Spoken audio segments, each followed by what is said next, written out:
Welcome to Not Milk Never Milk. Subscribe if you're lactose intolerant. You start now, park level, set the brake, and chock the rear wheels. Once parked, release the hood and peel back the wheel liner for access. This exposes the bumper fasteners.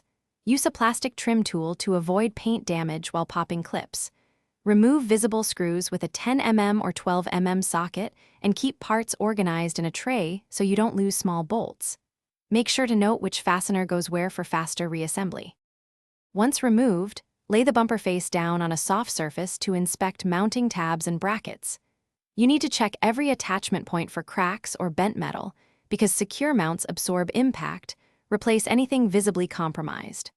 For small broken tabs, use a 2-part epoxy or plastic welding kit. Follow cure times closely and sand smooth before painting or reassembly. Make sure to test fit the bumper to validate alignment and note where shims or new clips are required.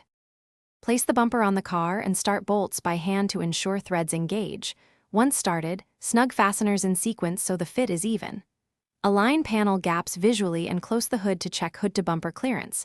If gaps are uneven, loosen mounting bolts slightly, shift the bumper until alignment is correct, then torque to spec. If clips keep breaking, swap to OEM replacements. One troubleshooting tip: if an edge sits high, check inner bracket.